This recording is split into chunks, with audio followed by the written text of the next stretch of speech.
বিপ্লবী ক্ষুদিরাম বসুর ফাঁসির মঞ্চের স্মৃতি সংবলিত যে ভাস্কর্য রয়েছে রাজমণি পিরামিড এরিয়াতে, চলুন সেটি ঘুরে দেখি এবং তার জীবনের গুরুত্বপূর্ণ কিছু বিষয় সম্পর্কে জেনে নেই। ক্ষুদিরাম বসু মেদিনীপুর জেলার হাবিবপুর গ্রামে 1889 সালে যার জন্ম, 6 বছর বয়সে মা লক্ষ্মীপ্রিয়া দেবীর মৃত্যু এবং একই বছরে পিতা ত্রৈলোক্যনাথ বসু মারা গেলে জ্যৈষ্ঠ বোন তাকে লালন পালন করেন। 1903 সালে মেদিনীপুরের কলেজিয়েট স্কুলে 8ম শ্রেণী পর্যন্ত তিনি শিক্ষালাভ করেন। পড়াশোনায় মেধাবী হলেও কিশোরোচিত দুরন্তপনা ও দুঃসাহসিক কার্যকলাপের প্রতি তার ঝোঁক ছিল।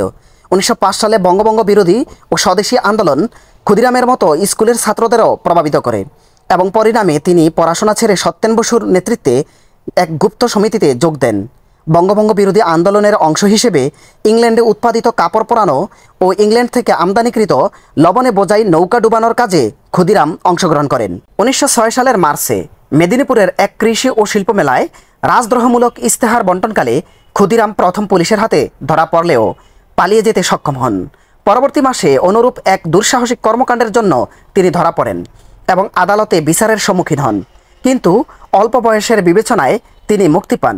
1907 সালে ডাকের থলি লুট করা এবং 1907 সালের 6 ডিসেম্বর নারায়ণগড় রেল স্টেশনের কাছে বঙ্গের ছোটলাটের বিশেষ রেলগাড়িতে বোমা আক্রমণের ঘটনার সাথে তিনি জড়িত ছিলেন। কলকাতার প্রধান প্রেসিডেন্সি ম্যাজিস্ট্রেট কিংসফোর্ড বঙ্গভঙ্গ বিরোধী ও স্বদেশী আন্দোলনের কর্মীদের কঠোর সাজা ও দমননীতির কারণে বাঙালিদের কাছে ঘৃণার পাত্রে পরিণত হয়েছিলেন। যুগান্তর বিপ্লবী দল 1908 সালে তাকে হত্যার সিদ্ধান্ত গ্রহণ করে এবং প্রফুল্ল চাকি ও ক্ষুদিরামের ওপর এ দায়িত্ব পড়ে। কর্তৃপক্ষ কিংসফোর্ডকে কলকাতা থেকে মুজাফফরপুরে সেশন জাজ হিসেবে বদলি করে দিয়েছিলেন।